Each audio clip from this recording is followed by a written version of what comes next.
Guys, if you haven't already, you absolutely have to make sure for my brand new webinar called The 3-Step Method to Prevent Kidney Stones. In it, I share the top 3 mistakes that I see people make every single day when trying to prevent kidney stones. And of course, I'll share what to do instead. I'll also be talking about the exact step-by-step method that I've used to help hundreds of people stop kidney stones in my course, Kidney Stone Nutrition School. Make sure to register for this free webinar at www.kidneystoneclass.com. I cannot wait to see you there. Welcome to the Eat Away Kidney Stones podcast. I'm your host, registered dietitian and kidney stone expert, Melanie Betts. After learning a ton about kidney stones and helping people prevent stones at the University of Chicago, I was fed up with all the terrible advice people were finding online. So I decided to do something about it. The Kidney Dietitian was born.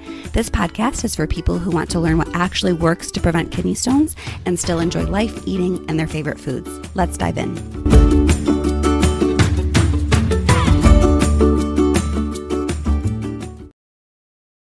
Hello and welcome to the 107th episode of the Eat Away Kidney Stones podcast. I am your host, registered dietitian and kidney stone expert, Melanie Betts. And today I am diving into a topic that is so important for kidney stones. I am kind of shocked that I am pretty sure that I haven't dedicated an entire episode to it thus far. I've made it 106 episodes and not dedicated an entire episode to salt. So I thought that we should dive into it. Why do we talk about salt so much for kidney stones? The reason is because the more salt that you eat, the higher the levels of calcium will be in your urine. So more salt in your diet equals more calcium in your urine. The exact ratio is going to differ for everyone, but essentially the way that or the reason that happens is because that's just simply the way that your body gets rid of salt. For most of us, I'm assuming that you're a healthy person, not super sick and, not chronically ill, these types of things. You don't have some sort of disorder happening where your body is not handling salt appropriately. Your kidneys get rid of all the extra salt that you eat. So your kidneys get rid of the vast majority of sodium that you eat. And the way that it does that, just like literally the mechanism of how your kidneys get rid of that salt or sodium, is by also excreting calcium, which is the way that it has to work. And so it's going to be different for everyone. And unfortunately, people with kidney stones likely have a greater impact of this salt on their levels of urine calcium. But that's beside the point for the purposes of today. Just know that the more salt you eat, the more calcium is going to be in your urine. And it's pretty effective. I think that if I had to classify the most important thing that you can do from a nutrition standpoint to get levels of calcium down in your urine, it would be make sure that you're not eating a ton of salt. Because again, this is such an effective thing. It's almost like you can see it directly. I've looked at hundreds of 24-hour urine tests, if not thousands at this point, and you can see it very clearly that when people drop their sodium intake, or conversely, if they all of a sudden start eating more salt for whatever reason, you see those urine calcium levels follow the same pattern. So it's really, really, really important that we aren't eating a lot of salt if you are forming kidney stones because you have high levels of calcium in your urine, which is most people with kidney stones. High levels of calcium in your urine is by far the most common reason that most people are forming kidney stones. So the question is, how much salt should you eat? Because the answer is definitely not zero. Your body definitely needs some sodium. I feel like there's some people out there that are saying, how in the world can dietitians say that we should need salt? Our bodies need salt. Yes, of course you need salt. Your body does need some salt. The issue is that the vast majority of us in the United States and most developed countries are eating more than 1,000 milligrams more than what we actually need per day, if not more. So the American guidelines for kidney stones suggest that if you have those high levels of calcium in your urine, you should be aiming for no more than about 2,300 milligrams of sodium per day. That is 2,300 milligrams of sodium per day. This, for the record, is exactly the same amount of sodium that is recommended in the dietary guidelines for Americans. So it's not that this is necessarily like a low sodium, quote, diet, if you will, that we are talking about. It's really just kind of the amount of salt that all of us should probably be eating for general health anyway. We know that eating too much salt, in addition to, of course, increasing your risk for kidney stones, can increase your risk for high blood pressure. Ironically, also, potentially not really ironic, that's not the right word, but also can increase your risk of bone disease. Potentially, there's a little bit of data that shows that, which kind of makes sense, right? Because if you are increasing your urine calcium levels, that calcium has to come from somewhere. And unfortunately, for many of us, it's our bones. And that's one of the reasons why people with calcium kidney stones are at such higher risk of bone disease. So that's another benefit. If you have a calcium, if you're a calcium stone former, because you are at greater risk of bone disease, another benefit of reducing your sodium is potentially helping to protect your bones. And just like in general, right, eating a lot of salt is not great for us. Stroke, kidney disease, all of these things, right? And so we really should be eating no more than about 2,300 milligrams. There are a couple groups of people who technically should be eating, getting their sodium down to 1,500 milligrams. Technically, that's the recommendation for people who have high blood pressure. I really struggle with this recommendation, if I'm being completely honest, and this is just me sharing my thoughts. I feel like it's a little bit unattainable for the vast majority of people, especially if you are not a super small person. If you have sort of a normal to large size body and you just need calories, right, to live. And I think it's really, really difficult in our current food environment to get that many calories, get adequate calories, and live a reasonable, normal life. And not be insanely obsessive about it, which doesn't help anyone's health, and not get that much salt in. But technically, that's the recommendation for those of you with high blood pressure, and I'm sure that many of you listening do have high blood pressure, so I thought that I would throw that in. Technically, the recommendation is 1,500. I also use that 1,500 milligrams per day as my sort of minimum amount of salts, because I mentioned earlier that your body does need salt to function. Our body uses salt primarily to help keep water balanced, right? To help water be in our bodies in the right places, help maintain our blood pressure, because we of course need some blood pressure to move our blood around and do all the things that blood does for us. And so we need some salt. And so I would not prefer that people consume less than 1,500. And so if we're talking about a range, we really want salt to be somewhere between sodium intake to be somewhere between 1,500 to 2,300 milligrams per day. If you have a 24-hour urine test, fun fact, most 24-hour urine tests are going to measure the amount of sodium in your urine. And since your body dumps most of the salt that you eat directly into your urine, it's more than 95%, don't quote me on that, but it's very, very high. The amount of sodium in your urine on that 24-hour period is a very good reflection, nearly exactly how much sodium you ate that day. Typically, sodium on 24-hour urine test is reported in milliequivalents per day. And so, of course, check the unit of measure to make sure that you're looking at the number correctly. But if it is in milliequivalents, you can literally just multiply that milliequivalent number by 23, and that will give you exactly pretty much how many milligrams of sodium you ate during that 24-hour time period or so, which I think is really interesting because I think, unfortunately, sodium is just so prevalent in our food supply. Many people, if not most people that I work with, are actually eating a lot more salt, even though they don't think that they are, don't realize that they are, or even think that they're working on cutting back their salt. Unfortunately, that's just in so many things.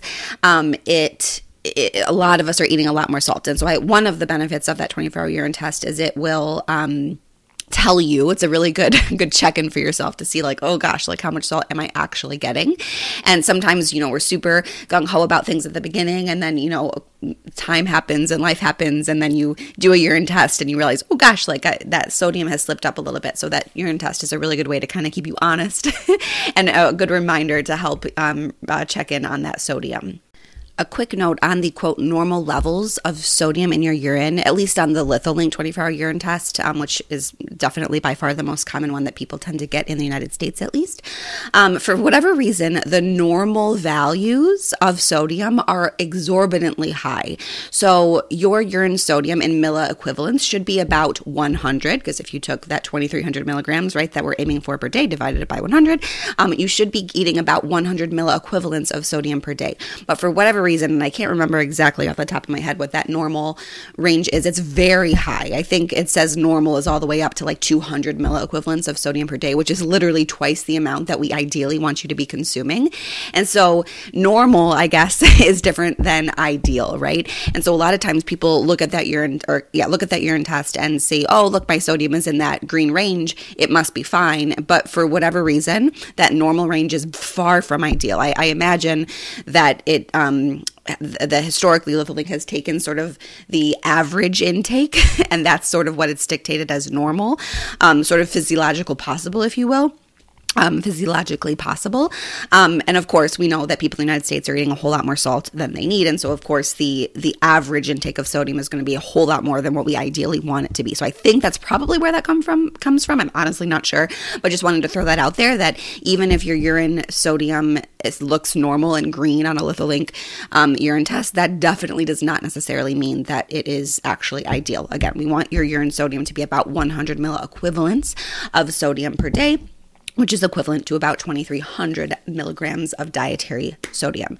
Quick note also on blood levels of sodium, because a lot of times people will look at their blood level of sodium. Sodium is something that your primary care doctor probably checks nearly every single time you see them, and other doctors do. It's a very standard test for doctors to order. And they say, oh, look, my blood level of sodium is completely normal, so I must not be eating too much salt, which also is definitely not true. The level of sodium in your blood has almost nothing to do with how much salt you're actually eating. And it actually has much more to do with fluid balance and making sure that your body doesn't have too much or too little fluid on it, making sure you're not fluid overloaded or dehydrated. So your body very tightly regulates how much salt is in your blood. And it does that via fluid primarily. And so if your sodium is low, that actually is more indicative of the fact that you might have too much fluid on your body, such as maybe your heart or your liver or your kidneys aren't working as well as they should. Whereas if your sodium is too high, that actually indicates that you might be dehydrated. So maybe you are, your kidneys are working at overtime, or you haven't drank a lot. This is like extreme dehydration, not like, oh, I didn't drink quite my water today. This is like a significant dehydration. So just wanted to kind of throw that out there too, because people a lot of times will see sodium on their normal blood test that their doctor orders, and they see their sodium is normal, and they say, cool, then I must be fine. And that definitely is not the case, because again, blood sodium has nothing to do basically with the amount of salt that you're eating, whereas urine levels in a 24-hour urine test are a nearly perfect measure of how much salt you are eating. So wanted to throw that out there because I think that is a key distinction. Just because your blood sodium is fine does not mean that you are eating the right amount of salt. Either way, right? Could also mean that you're not eating enough too. So I mentioned that people in the United States are eating a whole lot more salt than they should. Like I said, the average, or we want to be eating about 2,300 milligrams for everyone. This is especially important for people with kidney stones, with calcium kidney stones. But really, it's good practice for all of us to not be eating a ton of salt. And most of the salt that we're eating is coming from salt that's already in our foods. I believe around 80% of the salt that we are eating is already in our food. And so the problem often comes where people say, oh, well, I've stopped using the salt shaker. I've stopped adding salt to my food. And that's great, but if you aren't checking nutrition facts labels for the amount of sodium that's already in the foods that you're eating, you're completely missing the point, and you very likely are still eating a lot more salt. Because I think unless you are intentionally avoiding sodium or intentionally making that part of your dietary choices, chances are pretty high that you're eating a lot more salt than you need. I believe that the average American is eating somewhere around 3,500 milligrams of sodium per day.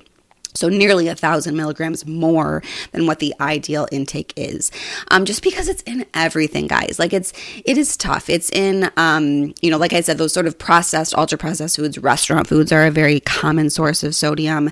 Anything that is canned or frozen, honestly, anything that has a food label, it's a really good practice to get into, to just peek at that sodium, look at that number, and see how much sodium that food is adding to your diet. Now, remember, we are not aiming for zero.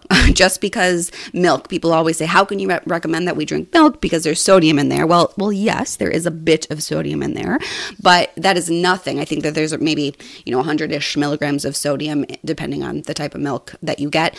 Okay, that's nothing when you think about you have about 2,300 milligrams of sodium to consume throughout the day. Your body does need some sodium. The problem comes from the tons of chips or tons of salad dressings, or the, like canned baked beans or canned beans that aren't low sodium, right?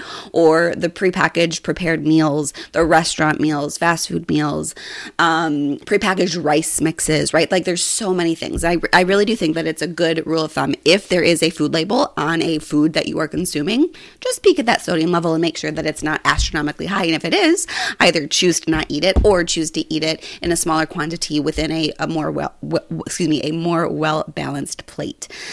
Soup is another huge source of sodium. Like, it's astonishing how much sodium is in soup, both at restaurants or at like the grocery store or in cans, right? Like, soup is a insanely high source of sodium. Is any food that doesn't have a food label on it, chances are pretty high that it doesn't have a lot of salt in it, right? When you think about foods that don't have a food label, it's produce, right? Fresh fruits, vegetables, maybe some grains, maybe some meats that haven't been processed, right? Like just like a steak or ground chicken or something that you buy. Chances are pretty high that those foods do not have salt, a lot of salt in them, because honestly, food doesn't typically, the vast majority of foods do not naturally have a lot of sodium. And so the key to a low sodium diet truly is eating mostly those fresh, minimally processed ingredients as much as you possibly can. I realize it is impossible to do that all the time for most of us because we are busy, we have families, life happens, and like that is fine. But most of the foods that we eat should be prepared from those types of ingredients, because foods naturally are not high in sodium, like meat, poultry, fruits, vegetables, grains, right? These things do not have a ton of sodium in them. It's the processing of these foods that adds a lot of salt to it. Like take bread, for example. And of course, bread is 100% okay to eat. I think, like a whole grain bread is a wonderful option for people with kidney stones. However, wheat, which bread is made out of, right, is made into flour, that doesn't have salt in it. It has practically no sodium. But when you make it into bread, then salt is added, right? Same thing with canning of tomato sauce, right? Like tomatoes obviously don't have sodium in them or have very little, but when you make it into sauce, that adds a lot of salt. And so is more of those types of things that you can do yourself, whatever is possible. I always like to give this caveat of life is hard for people, and cooking everything from scratch all the time is 100% not feasible for the vast majority of people, and that's totally fine. But whenever you can, making these types of things for yourself so then you can control how much salt gets added to those things is a really good practice. Cooking in bulk and freezing and those types of things are going to make a huge impact on how much sodium you actually eat at the end of the day. So going back to label reading, of course, the question always comes up, well, how much salt is too much? What's the magic number that I should be looking for on that food label? And unfortunately, there's not like a magic number I can tell you. Technically, the FDA defines a, quote, low sodium food as any food that has 140 milligrams of sodium or less per serving. And I feel like that's kind of a good rule of thumb. However, if the food that you're looking at is providing a lot of nutrition, a lot of calories, it's a big part of the food of your day, then I think looking for something for more that look like it's completely okay to have more than 140 milligrams of sodium in that food, because you have that 2,300 milligrams of sodium to use up throughout the day however you want. I don't care how you use it, but it's you choose where you want to use that sodium budget, if you will, right? So if a food, another really good way to look at it is if a food has more sodium than calories in it, that's a good indication that it's a pretty high sodium food. And I like this method better than that 140 milligrams because it really takes into consideration how much food you're actually getting, right? Those calories are going to help fill you up, and that those calories probably mean that it's more of like a meal versus like a condiment or a side, right? So like, for example, if you're looking at a frozen dinner that's providing 500 calories, well, that's a pretty significant part of the calories for your day. And if it has only 450 milligrams of sodium, that's really quite good that you're getting nearly an entire meal's worth of food for only 450 milligrams of sodium. That's really great. But if you were looking at, say, a tablespoon of salad dressing that is giving you maybe 100 calories, and that had 450 milligrams of sodium, that's a lot of salt because that dressing is not really going to help fill you up. Not saying that you can't have that dressing, right? But that would definitely be kind of a red flag, like, oh gosh, that's something that we might need to temper how much we eat or maybe find a different option, right? Depending on how much you love that dressing or not. But I think those are my two ways to go about it. Basically, are you getting enough calories, enough food to warrant the amount of sodium that it's giving you? And if it is more sodium than you would prefer to consume, again, that's either a sign that you should find a lower sodium alternative or use that product very sparingly to keep your total sodium intake less than that goal of 2,300 milligrams of sodium per day. So tips for eating a low sodium diet. That's definitely what I want to finish out this episode about, because I think very often the biggest complaint, if you will, about a low sodium diet is that it doesn't taste good, right? Which makes sense because in the United States, we are eating so much salt. Of course, as soon as you are aware of it and you start avoiding all those super salty foods and ingredients and whatnot, food might taste a little different and might taste a little bit bland initially. However, in my experience, after a couple weeks of doing it, people all of a sudden can start to taste other flavors, and you start to realize that so much of our food just tastes like salt. But if you push through that and kind of get over that hump, a lot of times people say, oh my gosh, food actually tastes so good because I can taste those other flavors. And you also become skilled at flavoring your food using different things than just salt, right? Adding flavor with herbs and spices. Literally every single herb and spice on this earth is completely okay for you to have. So my personal favorite is dill. Like dried dill is my favorite thing ever. I get that from my mom, but that's really good. Or like cumin, chili powder, basil, oregano, like literally anything. Red pepper flakes if you're a spicy person. Literally any dried or fresh herb or spice. Just I feel like most of us probably use dried because it's just more financially feasible, and we're not going to the grocery store all the time. But right, any of those things are so wonderful. Such a great way to add flavor to your food. Also, side note, it's completely okay to add some salt, especially if you are cooking most of your food from fresh, minimally processed ingredients.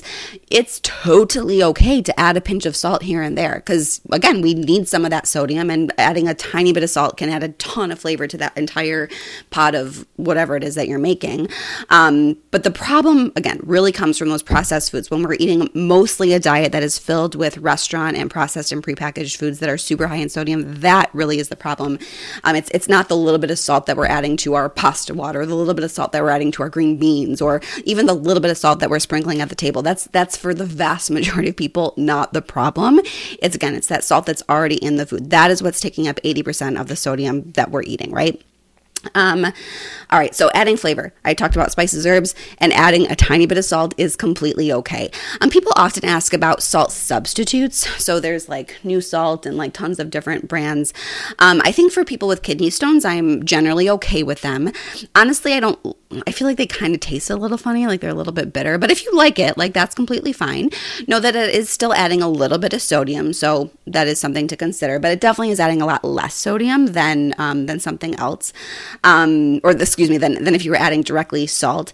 The one I sort of am hesitant in my wording here, because if you also have a diagnosis of chronic kidney disease, I do not like those salt substitutes for you, because they are exorbitantly high in potassium and very highly absorbable potassium.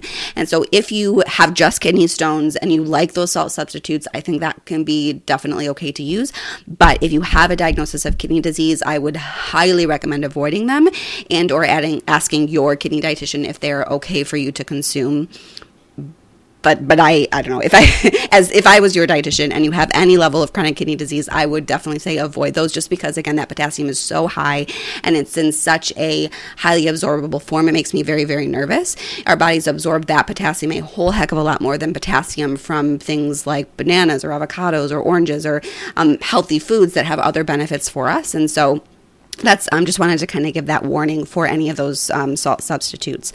The one ingredient that I do think does have some potential is actually MSG. And if you didn't listen to episode 101, where I talked to a fellow dietitian, Cara Harbstreet, about MSG, it's fascinating. I learned so much. And I think that honestly does have some potential because it's really delicious. It does add a little bit of sodium, but not that much. And it really can add a ton of flavor. And I think at the end of the day, cause you to have a really delicious food with much less salt. So I think that can be something that you can kind of play around with. But of course, keep in mind that it is still adding a little bit of sodium, so we can't go crazy. Plus, if you did go crazy, it wouldn't taste very good. Apparently, I learned from Cara. But I think that's another thing that we can kind of think about. And that, of course, doesn't have that added potassium if you do have chronic kidney disease. I think another really great way to add flavor is vinegar and acid. This is actually my personal favorite. So using things like flavored vinegars, red wine vinegar, white wine vinegar, balsamic vinegar, whatever. My personal favorite is sherry vinegar. It's very random, but it's so good. If you haven't tried sherry vinegar, you must get some. It's delicious. Just that and olive oil in a salad, I swear, is so delicious. But that or acid via lemon or lime juice. That is a great way to add a ton of bright flavor to so many different foods. Obviously, salad dressings or sprinkling it on vegetables, but sprinkling a little bit on your soup before you eat it is great. Like a little bit of red wine vinegar, just like a tablespoon for literally the whole pot for like a minestrone or something like that is delicious. And honestly, you'll be amazed at how much flavor those types of things add. So that's another really great tip. I think, of course, I talked about this already, but it must be mentioned again, the importance of label reading. You cannot follow a low sodium diet if you do not read labels. You must do that. You must be looking at that sodium line and making sure that you're not eating a ton of those foods that have a ton of salt, because it sneaks in, because things that you wouldn't even realize have so much salt in them. So definitely read those labels. I think being mindful of how often you eat out can be really, really important. Of course, I'm not saying that you can never eat out again. That's insane. Like, of course, restaurants are part of our life, and that's a wonderful thing. But I think when we're doing it every single day or multiple times a day, that can definitely be a problem. It can be very difficult to control our total sodium intake if we're eating at restaurants all the time. So that's something to be mindful of. If you do have a lifestyle where you just kind of have to eat out, like I'm like a flight attendant, or if you're on the road all the time, I'm trying to think of other situations that I've come across where it's just honestly kind of the best option.